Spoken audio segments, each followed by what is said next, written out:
Hey guys, so I'm going to be talking about the first element of Program Outcome 6, and that's multiple forms of assessment. So basically what that's saying is that teachers should create multiple forms of assessment that align to our learning goals inside the classroom while you're teaching and after you're teaching. So some examples that I gave are a check for understanding aligned with aggressive monitoring. And so basically what that means is while you are teaching the lesson, you can pause and have kids kind of do what you just did.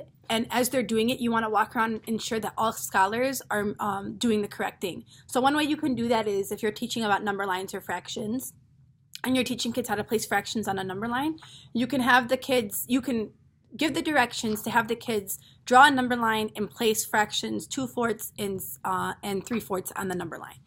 So what I would do is I'd walk around and I'd tell my scholars, all right, I'm walking around to make sure that we all have a number line. I'm walking around to make sure that we all have our number line broken up into 4 equal parts.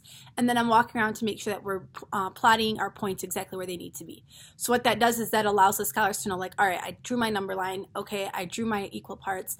All right, cool. Now I have to plot my number lines where they're supposed to go. Another example of that is a whiteboard assessment. So as you're teaching, you can do quick whiteboards. Kids have whiteboards. They'll do it in groups. They could do it individually, and you ask them to do something really quickly that you just taught. It's a great way for them to raise it up, and it's a quick way for you, like, cool, this scholar's got it, that scholar's got it, and you can send them right back to their seat to finish doing the exit ticket. A last one is an exit ticket, and so I kind of brought this one to show you guys what this looks like because this is really, really critical to the lessons that you teach.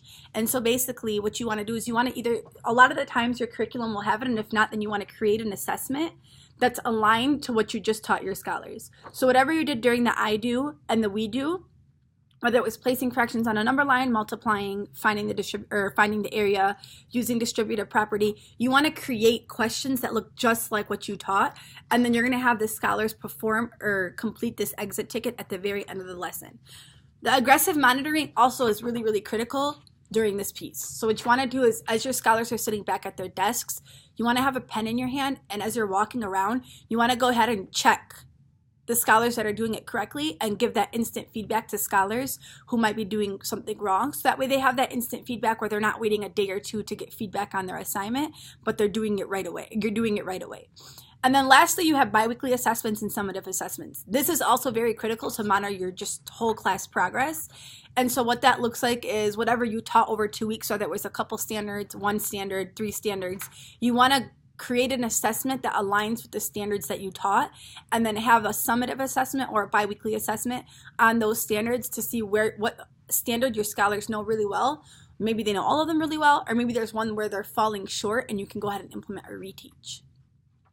And so I think the biggest takeaway with multiple forms of assessment is that when you implement these multiple forms, you're able to monitor your students' understanding of the objective, and it provides instant feedback to our scholars, which is extremely beneficial because then they'll know what to do right on the spot, again, as I said, as opposed to waiting to get that feedback.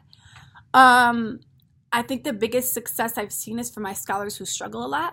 What it's allowed me to do is when I do those check for understandings during my lesson, or I do those whiteboard assessments, and I have majority of my kids who got it, and then there's those handful of kids who still don't understand.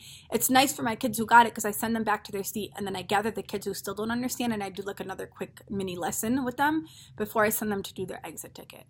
Honestly, multiple forms of assessment or assessments at all were something that I kind of was against when I first started teaching. I feel like we test kids too much. But I think that if you make the tests really authentic and genuine and you give that feedback like scholars really, really need, then it becomes a really beneficial tool within the classroom. Thank you.